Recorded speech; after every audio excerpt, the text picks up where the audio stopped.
Here we are on the pool deck. We had to borrow Caitlin's set. Sorry, Caitlin, but we're making ourselves right at home.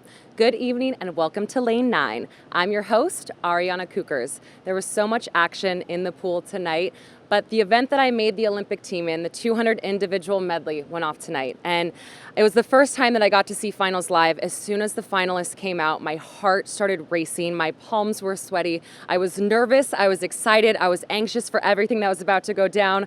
I guess that you could say I felt all the feels, but that's what happens on this pool deck.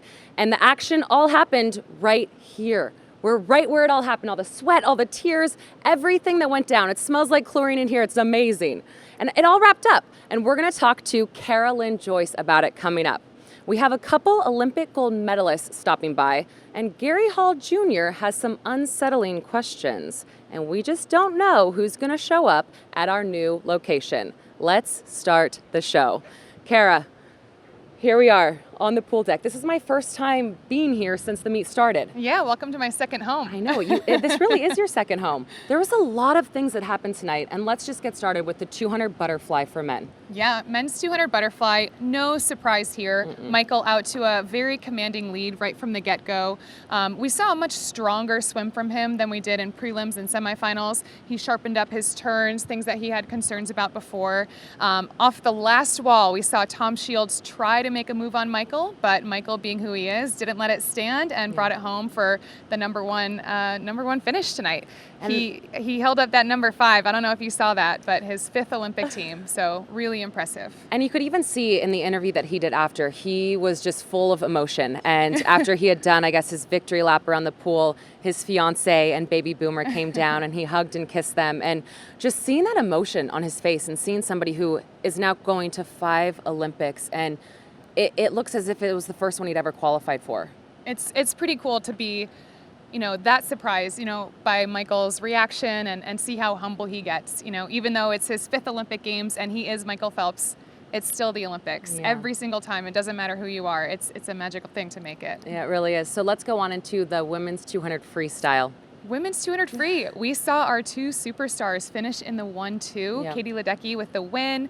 Missy Franklin finally punching her ticket. I'm sure it's a huge relief for her, finishing in 2nd place. We actually saw a really strong swim out of Simone Manuel, leading off with a 55 to the feet. She took it out very strong. Unfortunately, Simone faded, but I think that's going to bode well for her 100 freestyle tomorrow. She is more of a sprinter, so she definitely showed that tonight.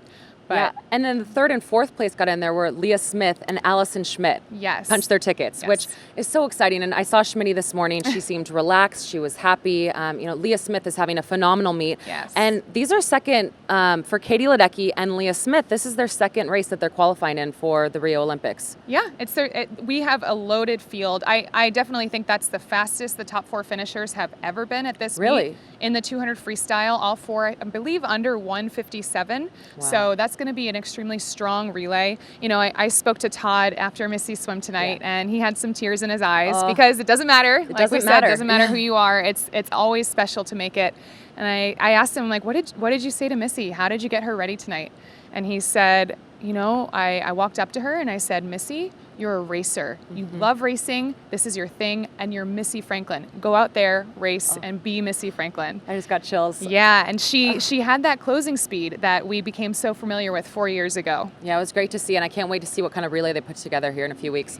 The last final of the night was the 200 individual medley for women, and this one, as I said, really just brought the emotions back for me, and there was a lot that went down within it. Yeah, I feel like every single year this race comes something down about it. hundredths of a second between 2nd and 3rd place, and it's always heartbreaking. Yeah. But Maya Dorado qualifying for her 2nd individual race at this meet, a beautiful swim under 2:10, yeah. And then we saw a monster swim out of Melanie Margalis. So I spoke with Jack Roach and John Urbanchek, 2 wonderful coaches, and I don't think that there's ever been a time where a swimmer has doubled up prelims, semifinals, and finals in the 200 free and 200 IM. And Melanie Margalis did both tonight and succeeded wildly at both, finishing 6th place in that 200 free and then 2nd place in the 200 IM.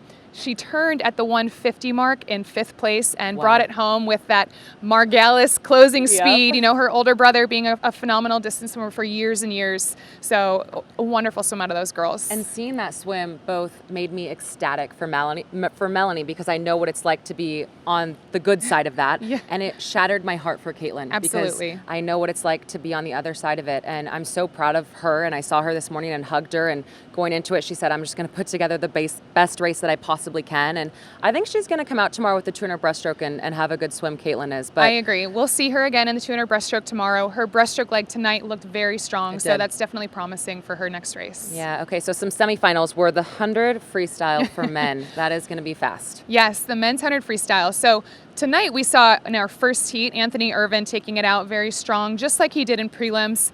I'm not sure what happened on his turn. He had a really long turn, and I think that that actually cost him quite a bit of time, but he's in the final, so it doesn't matter. Like you said, you have a lane, you have a chance, because historically we do take the top 6 finishers in that 100 freestyle. You know, another heartbreaker is Matt Grievers. Did not qualify in the top 8. We were hoping to see him on that relay again as he was in 2012.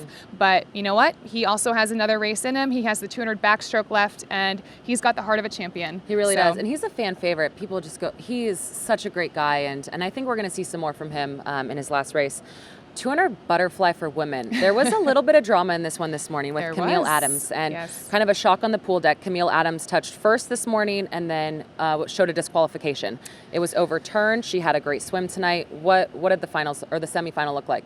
Obviously, Camille didn't let that phase her for her race tonight. And one thing that's great about Camille, you know, she is going for her 2nd Olympic Games, so she is a little bit older, but she still has that closing speed of a teenager. And she does. Yeah, she swam her race very well, you know, took it out at her own speed and then brought it home, closing in on Hallie Flickinger and the rest of the crowd. So and Kelsey Worrell's in the mix there as well. That's a great time for her. And I think she's swimming she's made the team. And so at this point, she can just kind of let it rip tomorrow night. Yeah, and we talked about this, how, you know, Kelsey is more of a sprinter. So this 200 fly is a stretch for her. I think a 200 fly is a stretch for anyone. But definitely for me. But it's fun to watch her take it out in that race. So I think it's only going to make her 100 butterfly better in Rio. I think so too. So the 200 breaststroke for men was fast. We saw Kevin Cordes go out under world record pace. Yes. And this was a fast one. Yes, if Kevin's arms were just a little bit longer, I think we might have seen a world record. He flirted with that world record line almost the entire race.